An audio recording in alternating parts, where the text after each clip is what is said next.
The following is a production of DallasCowboys.com and the Dallas Cowboys Football Club. How about them Cowboys? Yeah! Go Cowboys! Let's go, baby! Are you ready for a break? Yes. Are you ready for a break? Absolutely. Ready for a break? Yeah, and so much for that. It's time for The Break on DallasCowboys.com. We were on the break! With Ambar Garcia, Brian Broaddus, Vach Lombardi, and Derek Eagleton. It is Tuesday, September 23rd, 2025, Season 21, Episode number 43.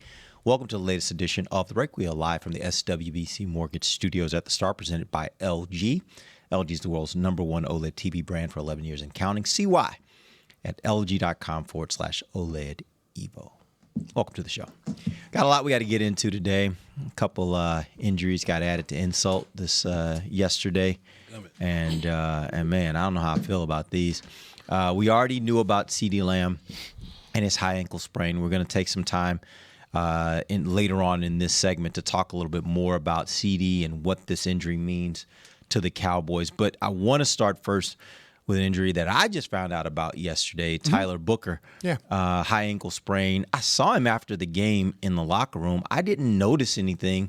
2:27 in the fourth. Yeah, I went back and saw that. Got rolled up on. Yeah, exactly. Happened. And then talking to people in the organization about it, it was sometimes you can walk these things off and play and continue to play, which he did. Adrenaline. And then the next day you can't walk. And that's what happened with here. That he fought through it at the and then went back in the locker room, and then they flew home. You guys flew home, and Monday morning it just wasn't able to go. So but he definitely got rolled up on and managed to just battle through.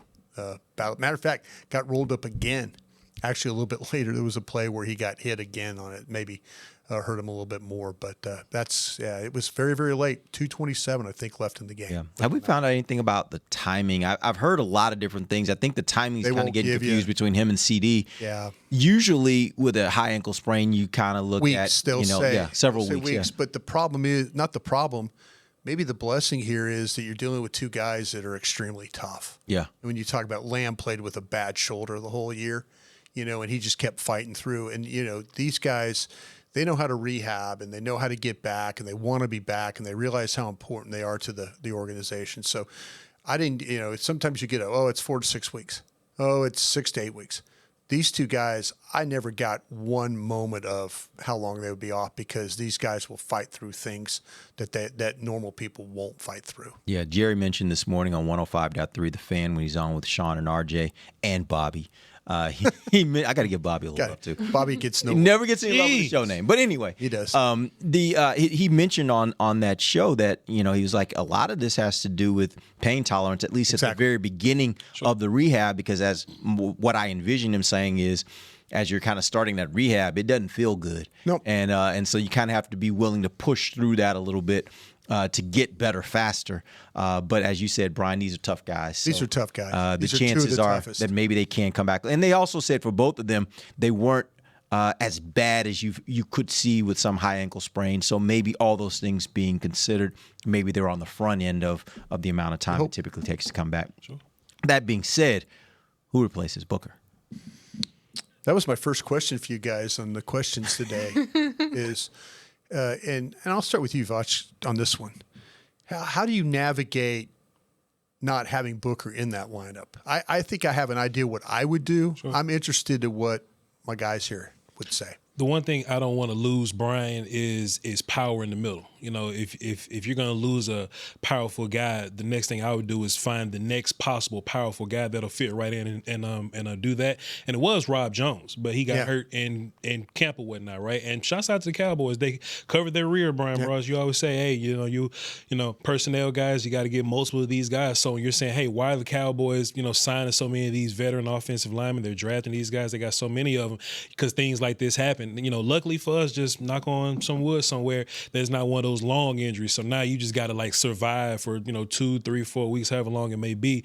I've been hearing TJ Bass as people's first name thrown out there. He played the most in the preseason. Him and Hoffman, they played every game in the preseason together. I mean, the majority of these games, they played together. Yeah, but just there's this one player just kind of just pops up and he just hangs around and like, hey, when did he do this? I like what you're about to do here. And it's Nate Thomas, man. Nate Thomas was drafted as a guard type character, and then he shows up as a right tackle one day. He's a left tackle one day, so he can pretty much, I would assume, play everything but center.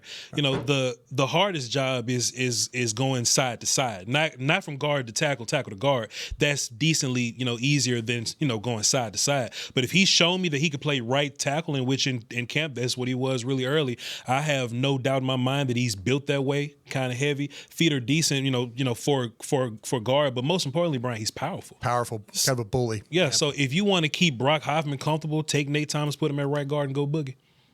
Yeah, I think what this coaching staff, and based on everything that Brian Schottenheimer, how he has handled the roster, he's been giving people's jobs based on merit. Like, if you've been practicing well, if you've been doing your assignments and your studies and doing everything that you need to do, he's gonna give you that spotlight. He's gonna give you the time to play on the field and earn that spot. So he basically, what I'm trying to say, they're gonna go whichever one, because to me the initial thought is, okay, TJ Bass, he has the most experience in this offense. Yep. But Nate Thomas, he's another guy who has shown you some strength there as well. So, but I trust Brian Schottenheimer and the coaches to go with whoever is currently performing the best during practices. Also, too, there's another side to this thing. We always talk about years left contract. Hoffman got paid, so Hoffman's going to be here a couple more years. This might be Bass's last year. Yeah, maybe. We at least know Thomas got 2 more, so I think they're going to go with the guy that's probably they could possibly. I just work here. I don't work over there or upstairs or anything else. I think they're going to go with the guy that is going to be here longer. And look, man, whenever Stephen Jones gets on the radio and says your name, I think that means something. Yeah. You can, Jerry Jones, hey, Jerry said something, he may lie to you a little bit. Stephen Jones is going to be straight up and down with you. Right. And he said Nate Thomas, he said, hey, y'all better watch out because Nate is on. I asked him a question about that. Nate is hanging around. Nate is ready to take the next step. And I think Nate can do it, so I think he's got to look out for it. Yeah, Derek, how much do we need to know about Trevor Keegan? See, that's what I'm saying. Here's Trevor Keegan has been an active 3 weeks in a row, and to be honest with you, your scout let you down here. I need to go look at Trevor Keegan and see what we have there, because he might be a guy that's in the mix. I agree with Foch, but Derek, go ahead, please. No, I agree. I was actually going to go down the route of, is there a person on this team? Because I don't know enough about Wesley French, who they even brought into their practice squad. I want to know, is there a center on this team, a backup center, that the difference between he and Hoffman at center is slight, and Hoffman can maybe move to guard, where I think Hoffman may be a better fit for you in this situation where you need to replace someone. I see what you're doing there. That would be my thought. Now, I agree. I think Nate Thomas, I'll just go back to training camp. During that time when you had to put him at left tackle, I thought he performed pretty well. He did. And so if he is that caliber player where you can put him literally, you can put him at any position except for center, and he's going to give me that same quality, then I don't even think twice. I plug him right in at right guard, and I say, let's just roll. Now, again, I don't know if I haven't really seen him play guard. I've seen him play tackle. At tackle, he did fine. But if that's not the case, then I would also look at, and I think it should be thought about, like, what are the other centers that you have available to you? Is it a possibility that maybe you move Hoffman out to guard and put somebody else in at center? I don't know. Could be, but the only thing that'll make me not think that is that there's a lot of mental responsibility for a center. So you don't want to bring in brand new character that probably hasn't been here. Hey, Hoffman's been here 2 years, 3 years with Shotty and the guys, so he knows the operation, cadence, and all those things, and that matters most for a center. Plus, Cowboys kind of showed you how they feel about Brock at guard. When Brock was supposed to be the guard, they spent the first round pick on the guard. So maybe they'll. Yeah, but he's a backup though. Let's be clear. Sure. Like they just think he's not going to be a starter, and that's fair. That's sure fine. But they also paid him to be a backup. So Yep. Yeah, to me, the first thing I thought of was Nate Thomas, just because the power. To me, just the power. I think you're absolutely right about that. The one thing that Dallas has had some really good success at is running the football with Booker and Steele. We kind of think of Steele as like, and it's like, whoa, sometimes struggles as a pass blocker, but as a run blocker, the double teams that he's able to get, I mean, there is some push that they're able to get on that front side when they run behind those guys. So to me, I was thinking, okay, can Bass and Steele give me the same thing that maybe the big tackle Thomas can, and give me that push that you get with Booker. That's the first thing that came on my mind is how do we make sure we take care of those defensive tackles in these games? Yeah, when I went back and watched the tape from this last game, that was so apparent to me how good this team is in that game and even the game before running the ball, particularly how well this offensive line is blocking in the run game. Like, they are really good. And it's crazy to me that most of the time when I saw that there were problems in the run game and the blocking, it typically was the tight ends or the fullback. That was usually where you had a breakdown. More often than not, the only thing I can say about the offensive line where they were at moments they didn't get to the second level as quickly as you'd want them to get there. But by and large, they move bodies. And that's the part I'm a little not just concerned, but I hate for Booker that he was progressing in that way. Still had a long way to go, I think, from the standpoint of a pass blocker. But in the run game, he moves bodies. And I hate to see it kind of get shortchanged a little bit here for a few weeks where he won't be able to be out there continuing to develop both as a run blocker and a pass blocker. And I wonder how much that will mean to this team when it comes to their ability to run the ball, because I think that's another bright spot for this team so far this year. I'm freaking out. I am because you mentioned looking at the first 2 weeks, this offensive line was protecting the passer very well. There were moments where Dak, he got the pressure there, but by and large, they were doing a really nice job. And also, when you talk about the run game, we know that all that is mainly attributed to what the offensive line is doing for your running back. So when you see the kind of results you were starting to have in the first weeks of the season, you were getting, excited because you only think, okay, you can only progress from there, knowing that they had not played a real football game and all that. It was the start of the season. Now you have two offensive linemen that are out of the mix from your starters, and now you got Brock Hoffman, and then now you're trying to figure out, okay, what are you going to do with the other position? Who are you going to go with? But the point here is you're moving parts, and we talk about this forever. You know how important it is to have a cohesive line, that they all work together all the time. So I am a little worried about just having another body that's out of there, and now you're having to replace that and seeing how that all kind of tries to glue itself together again. Yeah, I think that's all fair, but I would throw this question to you guys. As I watched it, I didn't really see an appreciable difference between how Hoffman played this last week and how BB had played the first 2 weeks. I do think they both gave up some pressures. Some fights. And Hoffman is a different little dude. punches thrown. Hoffman is a different dude, but I didn't see a big difference. And I would be interested to see if you guys saw a big difference between those two in this, looking at what Hoffman did this week versus what BB had done in the first 2 weeks. I think the biggest difference is when you put in context of them moving Dexter Lawrence versus moving the guys that they had to move this week. I think that's the biggest difference. Yeah, I agree with that. It was who they were playing. It was who they were playing. Yeah. It was who they were playing. All right, let's take our first break. We'll come back, and we'll dive inside the brain of Brian Broaddus. He's already given us a little bit of a preview of that. We'll see how it goes here in the second segment. We'll be back. DallasCowboys.com radio. If you can't be at the stadium, there's no better way to watch your Cowboys than on an LG OLED Evo TV. That's because everything you see is more lifelike. Every play, every hit. I mean, you might as well be on the sidelines. That's how clear it is. It's all thanks to LG's legendary technology. Perfect black, over 8.3 million self-lit pixels. No one comes close. LG OLED Evo is the best TV in the game for a reason. See for yourself at lg.com/OLED Evo. I'm home. Hey, Mom, before you ask, I've done my homework and the dishwasher's unloaded. Nice. Hey, can you... Hey, hon, yes, I've got the finale ready to play. Here's your wine. Wow. Isn't it nice not having to ask? We think so. That's why if there's a network interruption, AT&T will proactively credit you for a full day of service. Guaranteed. Credit for fiber downtime lasting 20 minutes or more, or for wireless downtime lasting 60 minutes or more caused by a single incident impacting 10 or more towers. Restrictions and exclusions apply. See att.com/guarantee for details. Hey y'all, Matt Pittman here. As the official pitmaster of the Dallas Cowboys, you know I take cookware seriously, especially when it comes to America's team. So when the Cowboys are away, I'm putting my Yeti cast iron skillets to work to make my game day favorites for friends and family. I'm talking chicken fried steak, skillet queso, and peach cobbler. And just like the Cowboys are forever, so are these heirloom cast iron skillets. Check out the full line of skillets on Yeti.com or at a Yeti store near you. If you shout, "How about them Cowboys?" you have that undeniable passion that's the heart of Cowboys Nation. And if you like to drink Dr. Pepper, you love the unique blend of its 23 flavors. Together, your one-of-a-kind fandom paired with the one-of-a-kind taste of a delicious ice-cold Dr. Pepper is the game day lineup that can't be beat.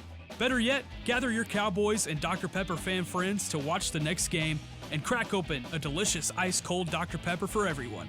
The wins will be even tastier. It's a pepper thing. Don't put off getting your oil changed, Dallas. Take 5 Oil Change, a proud partner of the Cowboys, is faster than you think. They're so fast, you don't even have to get out of your car. You can take advantage of Take 5's stay-in-your-car 10-minute oil change at any of their locations across the Dallas area. And remember, at Take 5, you stay in your car because they're faster than you think. That means you won't even have time to show off your best touchdown celebration. Take 5, the official oil change of the Dallas Cowboys. Back to the break. Choose perfection. Choose LG OLED Evo. Check out the best TV in the game at LG.com. Welcome back. Segment 2 brought to you by blockchain.com. All right, Brian, let's go inside your brain. What you got up there? Yeah, I've got some. I don't want to know. Please take me out. And I'll start with you, AG. Oh, God. Love. It's content right there. I'll start with you, AG, on this one. Do you still have flashbacks at the playoff loss to Green Bay? And are you worried that it might happen again? That hurt. I was talking to Derek about this yesterday. We were talking about this because I'm sitting at lunch. All of a sudden, I see a player driving by in a scooter, and I turn around, who's that? Because he's wearing a hoodie. Mr. CeeDee Lamb with the scooter and his boot on. I'm like, oh, I won't cuss on here, but Josh Rodriguez knows exactly what I said. And I'm just like, oh my gosh. So I walk upstairs, walk to Derek's office. I'm like, did you see about CeeDee? Did you hear about this? And he's like, yeah. So we start talking. I'm like, man, what does this mean for the rest of the season? When you look at all the struggles that you currently have, you have so many different things that are currently happening, and then you lose key players, and that just adds on to it, and it just makes it worse. And then we started talking about different teams, and going back to that season, that was the most, I don't want to say perfect, but you had the best team that you could have, healthy home field advantage. Have to make it further into the playoffs, and somehow you screwed that up. I still don't know what happened in that game. So yes, Brian, I do have flashbacks because I know how good, I knew the potential of that team, and you missed the chance to win that game against Green Bay. You had everything working to your advantage, and it got away from you. So now we're sitting here just trying to, make up for what you currently don't have. And yeah, I constantly think about that game, and I do have bad flashbacks. Yeah. Derek? You know what's funny? When you said that, I was like, which Green Bay game? Like, we got the Dez non-catch. We got when Aaron Rodgers was here and makes that miraculous play there at the end of the game. I don't know how he held on the ball. That he should not have held on that ball. You could talk about last year. I mean, year before last. Like, there have been a number of times in recent history where the Cowboys have just had these days against Green Bay, whether it was getting blown out like they did a couple of years ago in the playoffs, or whether it was last-minute type stuff. It seems like the history has just not been on the Cowboys' side recently when it comes to Green Bay. And for a lot of different reasons. It's been different players. It's just it hasn't been on the Cowboys' side. So, yes, I get flashbacks of all of the above, and certainly the one where we were standing there on the sideline and Dez didn't – they called that an incomplete catch, just because that's one of the moments that – because that of was proximity. a good team too. Yeah, because of proximity, we saw it happen, and immediately, I think, was it you or Dave that was like Hillman, they're about to call this a non-catch. Hillman said, he goes, they're going to review this and they're going to overturn it, and then I put him in a chokehold. Yeah. I just grabbed him and just, no, it's not going to happen. And I literally, I hadn't even thought it wasn't a catch. I was just like, oh, he made the catch. Great, this is awesome. That was an awesome catch. And then Dave put it into the universe. Yeah. Like, what? Yeah, huh? and it's the only. Here we go. It's the only time. Yeah, it's Dave's fault. It was the only time that McCarthy won a challenge all year. Yeah, that was the only one he ever won. Yeah. So, how about you, Vachi? Though, what's your thought about kid? Do you have flashbacks, and do you believe that probably could happen again? Man, this the weird part, Brian. The Cowboys do annoying stuff like this all the time. Like, they'll lose to the Bears, but they'll beat Green Bay in week 4. Right. But they'll play them again in the postseason and lose horribly. Like, that's just what the Cowboys do. Sure. I was watching film on them last night, just getting ready for all the shows and, for the, things that we're going to do here on the break. And I was like, man, Tucker Kraft running wide open, just like he did. Yeah. Just like he did, that one time, or the tight end did that one time versus us. And boy, man, they just let Wicks run right past him just like that one time. So, I mean, you see it. And it's hard to miss it. If you're, superstitious at all, then you're just gonna walk into this thing with a bad vibe. But there's a homer inside of me, Brian, that says that this team is going to act weird like versus bad teams, but they're gonna be really locked in versus good teams. Yeah. Like that's a possibility, but we'll have to see. How about this one, Derek? How interested are you in seeing Wanye Thomas and Marquise Bell play at safety? I am interested in seeing Wanye Thomas. I'm not so sure about Bell, and here's why. I think if you put Bell out there to replace presumably Donovan Wilson, I think the skill set is the same. Yep. So if they're going to ask Bell to do what they've asked Wilson to do, I think it's going to be the same result. If they're going to move him down and actually play him closer to the line of scrimmage, then my thought would be keep Donovan Wilson in there, because I think Donovan Wilson is a better player if you're asking him to do the things that he does best, which is make plays closer to the line of scrimmage. So, yes, I want to see a little more of Wanye Thomas. I want to see how that works, especially if you're going to flip them. I'm even okay if you say, I'm going to put Wanye Thomas in there and it's going to be Hooker and Thomas that I'm going to use, and I'm going to kind of use them interchangeably. I'm even more comfortable with that. But if you're going to change the scheme a little bit and pull that safety down, then I think you keep Hooker and I think you keep Donovan Wilson, and you just let them do what they do best. How about you there, Vachi? I'll put Donovan in Sanborn's spot or Maris' spot, however they figure it out, and let him do some weird linebacker stuff. And then because just to be you don't want to take Donovan off the field. Donovan is a valuable, like in terms of physicality, running game, all this kind of stuff down by the box. People get so caught up in Donovan's coverage that they think Donovan's bad. Donovan ain't bad. He's just doing things that he's not great at. Yeah. So I'm taking Donovan. Hooker gets a little pass on this too right now because we're focusing on Wilson being. Hooker been weird too. Oh, this last game for sure. Yeah. Hooker's definitely been weird too. But what I would love for Flus to do, and man, I'm just a microphone. I say these things confidently, like, oh yeah, they'll work. I'm just a microphone guy. Yeah. But I would consider making the safeties play halves as opposed to like a one high guy. Because if you're a one high, you got to cover the whole field from the middle, or you're just covering thirds or whatever. I think something that'll help your safeties is play some more cover two, and that may not be in his wheelhouse, Brian, but at least But collision the corners if you would. I mean, for sure. Try and disrupt routes. That'll help the corners. Yeah. And, corners can, redirect and all this, but instead of playing the whole field or just the middle, make them play half. So now that'll help your safeties. And put Donovan down there where, so now you're not having this Sanborn can't run fast problem because Donovan's down there. Please. I want to ask you this question off that. When you say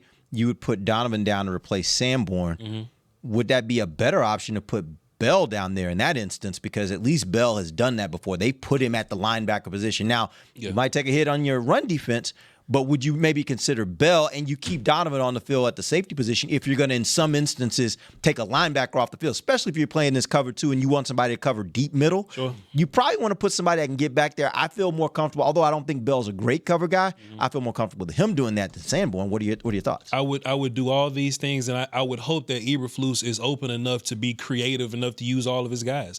All these other teams that may not have a superstar, but they play great defense, they find ways to get all their guys involved. So if that's how you want to mess around and do it, cool. And Bell has played linebacker here, but I think Donovan's violence makes him bigger, like size wise, how he attacks the runner, quarterback blitz or whatever. I think that's worth looking at. So you can keep Kenneth Murray at Mike.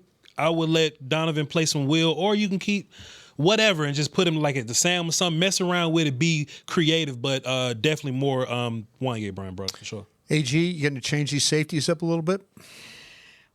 It's an interesting offer that you make there. I like your proposal in the sense of like you're trying to give us something different, because right now you just want to try different things because nothing is working. Yeah. So you gotta you got, in order to find change, you gotta do something different. But I'm having trouble with it because deep down I still feel like Hooker and Wilson are still your better players, and I'm still attached to what I've seen them do in the past, specifically Donovan Wilson. Like I fell in love with him that year, or it was maybe right before he got his contract, the way that he was playing, his aggressiveness, the only guy that was really tackling without fear and just going for it. So I'm still holding on to that visual of him. I know he has it in him, and I've seen Hooker do it as well. So I think that's where I'm having trouble with. Although I want to see change, I still believe that these two guys can make it happen. They just I don't know what the answer is. Yeah. How do you position them in the best way possible for them to thrive again? Yeah. But I still have hope that they can get it done. You're not wrong, because in those visuals you see Donovan hitting people and thumping people, but you don't see Donovan covering people in them visuals. Yeah. You know what I'm saying? So put them visuals back out there, him tackling folk. That's the one. Facci. Yes, sir. Clowney's likely going to be active this week on the edges. For sure. You've been only dressing 4. And you've got 5 of those guys. Actually, you got 6 of those guys. 6 of them, yeah. Who you taking off the field? And if you look at it, is you got potentially, because Sam's been a starter, Fowler's been a starter, then you got Ezeraku, Nealon, and then James Houston. So most of your edges have been playing about 20 snaps. Sam plays in the high 30s. James Houston's playing in the 14s or somewhere, right? I would take some of those from Sam. Okay. You don't have to take Sam off the field. Sam needs reps to get in the groove of figuring the run game out and all this kind of thing. All these guys need. But who would you make inactive? Inactive. Oh, so I got to take somebody off? Yeah, take all together? Yeah. Well, that's a whole nother question there, Brian, bro. Somebody got to leave the party? Because they've been dressing 5. Yeah. You got to leave the party. You just got to watch from the sideline. They've been dressing 5. I don't know if they'll dress 6 this week, but if there's a situation where they're dressing 5, you've got to look at Ezeraku, you've got to look at Fowler, you got to look at Nealon, you got to look at Houston, and you got to look at Sam.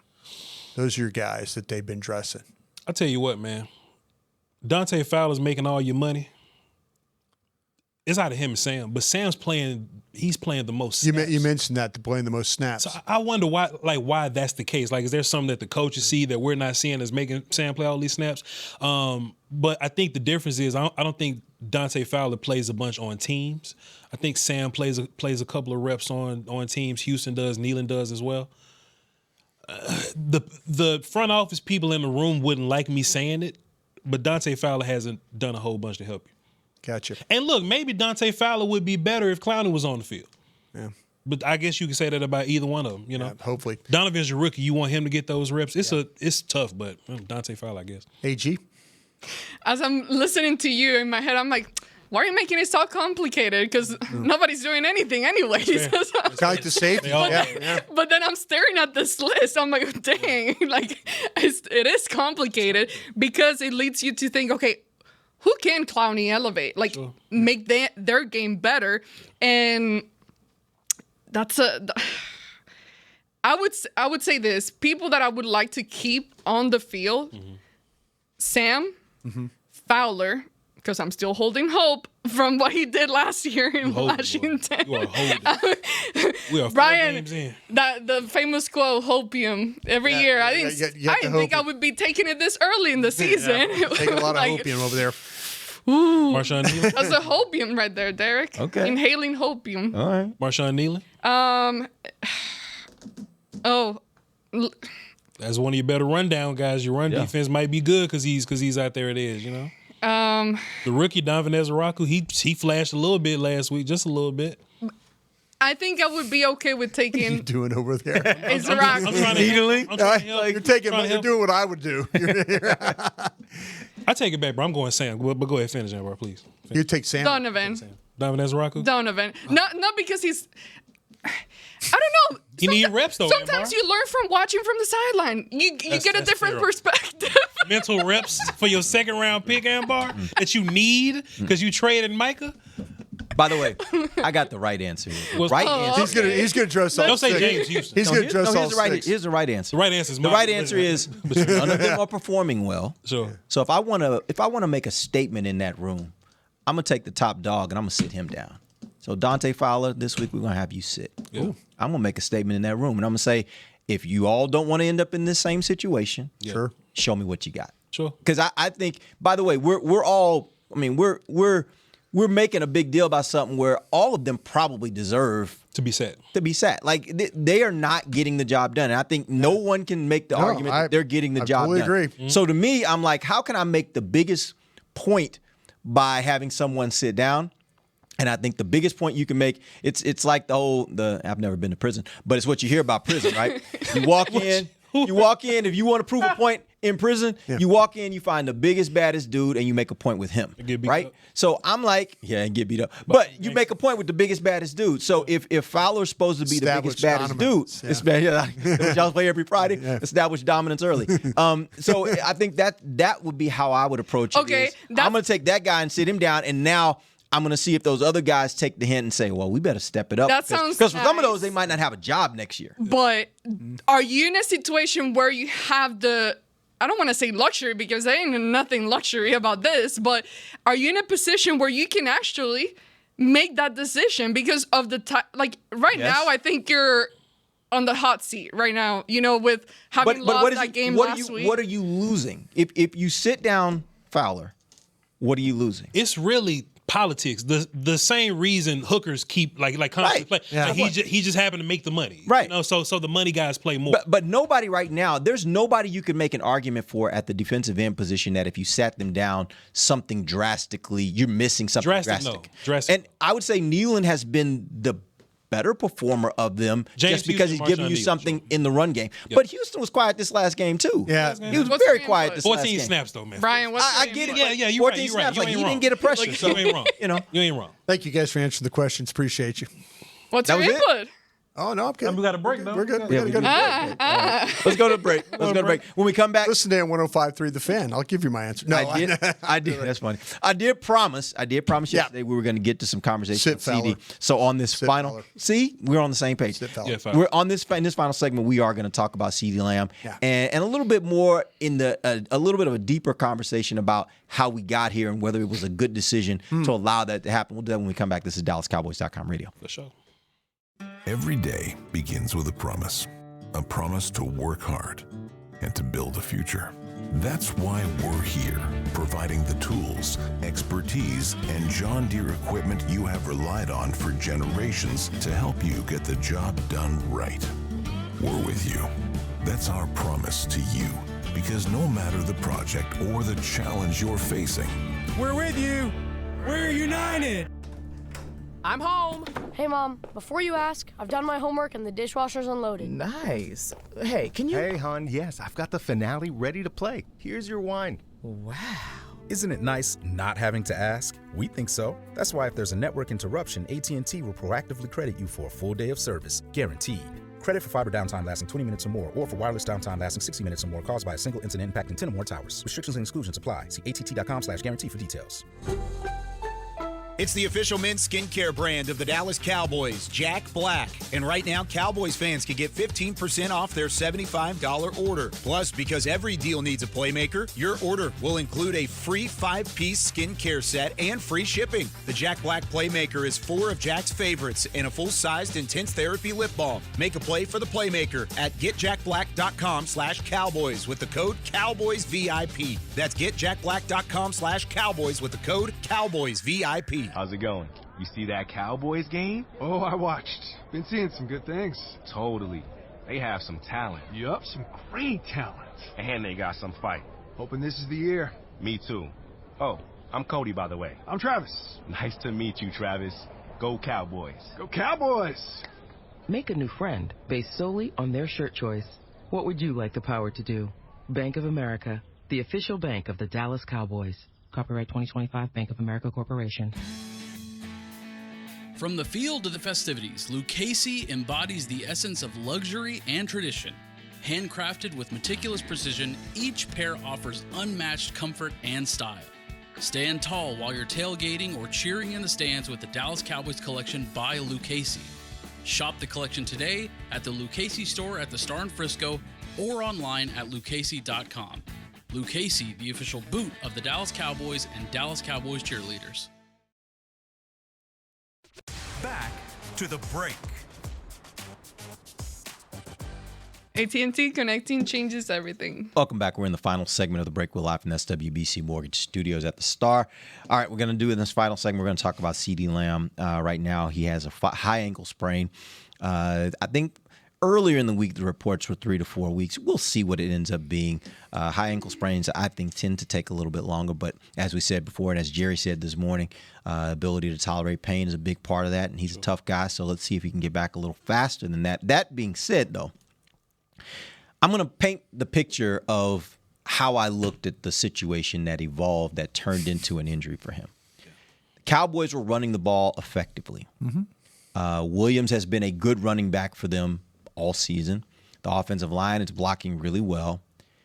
And if you really think about what CeeDee Lamb, there have been times throughout CeeDee Lamb's career here where they have used him as a guy they line up in the backfield and hand the ball to him. When you didn't have a running back. When you didn't have a running back, you didn't have a running game, things weren't working well.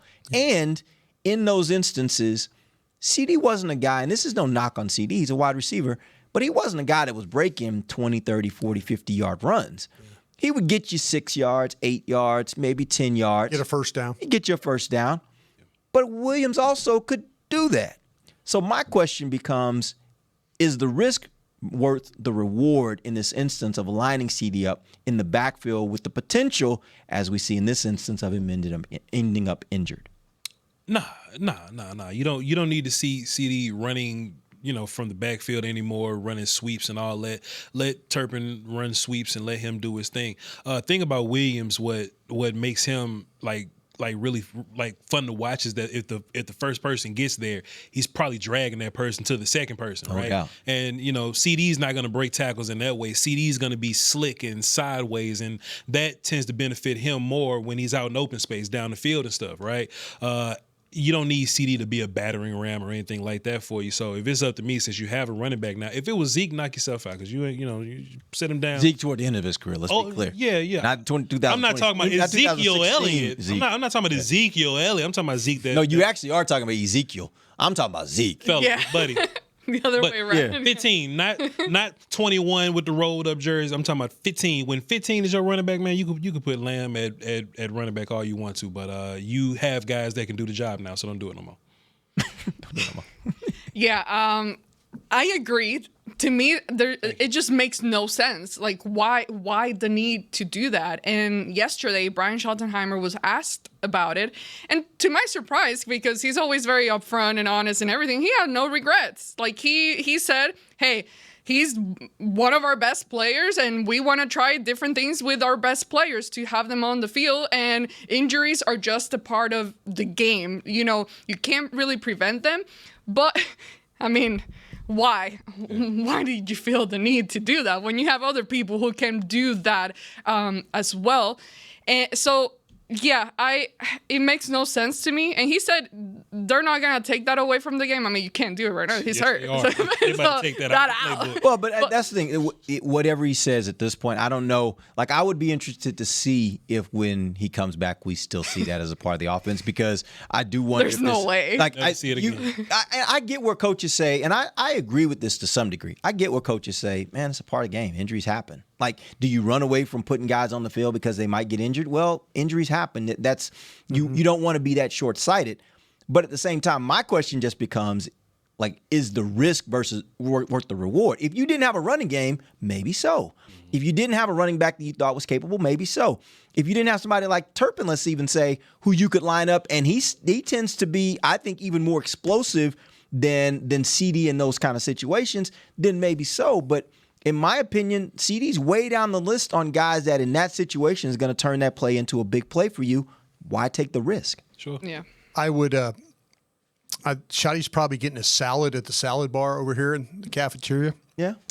And I'd walk up to him and I'd get my salad and I would start going, "Hey, Coach, if you do that again, I can't replace that guy. I don't have anybody that's as good as that guy." You're speaking as a scout guy, just walking up to the coach. Brian brought us from the fan. Yeah, right. No, I'm walking up as scout guy. I'm walking up to him and I'm going, "Coach, I can't replace that guy if you do that anymore." Yeah. If you want to do that, this is the same argument that a lot of us get into about putting your stars as punt and kick returners. Mm-hmm. It's the same. I watched Des Bryant break his ankle against the Colts in a game because of a return. You know, I watched Jason Sehorn from the Giants, their starting corner, wreck his knee, never to play again. Mm-hmm. You know, these are the things that you have to think about. And I just remind the coach, I would say, listen, I heard what you said, Coach. We're all about trying to get plays and score and all that. But I just want to let you know that if you do that again and he gets hurt, I don't have anybody that can replace him. So just please keep that in mind if you're going to call that number again. Plus, Lamb catching the ball has always gotten more yards than Lamb just kind of running it anyway. So just throw it to him. He'll be all right. Yeah. Do you think that that CeeDee feels the same way?